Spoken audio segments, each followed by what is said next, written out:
যত গড়াচ্ছে তত আগ্রহ বাড়ছে, অপেক্ষার প্রহর শেষ হচ্ছে। আমাদের ছাদে এই দুইটা আনার গাছ, যেটা এক প্রকার আমার জন্য চ্যালেঞ্জ ছিল, কারণ আমি মূলত আমার আশপাশে যারা বাগানি আছে সবাই আমাকে এই ছাদে আনারটা করার জন্য নিষেধ করছে, কারণ আমি কর্মজীবী মানুষ, সহজে চাইলেই আনার গাছের পরিচর্যা করতে পারবো না। আবার আলসামির একটা একটা খারাপ অভ্যাস আছে, বদ অভ্যাস। তো এরপরেও কেমন যেন নিজের সাথে নিজে একটা চ্যালেঞ্জ নিলাম যে আমি পারবো।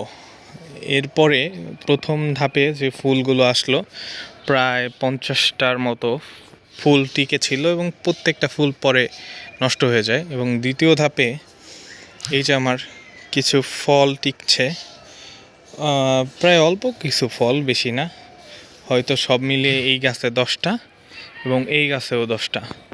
তবে আনন্দের সাথে বলতে হচ্ছে যে এইবারে যে ফল, এই যে আপনাদের দেখাচ্ছি, দেখেন টোটালি গায়ে কিন্তু কোনো স্পট নেই। এই যে দেখেন, এটাও এই সাইড দিয়ে একটু ছত্রাকে ধরছিল, যেটা পরে হাত দিয়ে ভেঙে ফেলছিলাম। এরপরে ছত্রাকনাশক, কীটনাশক টাইম মতো স্প্রে করার পর এখন আর কোনো ফলে কোনো স্পট নেই, এবং এরপরেও যে ফলগুলো হয়েছে সেগুলোতেও কোনো স্পট নেই।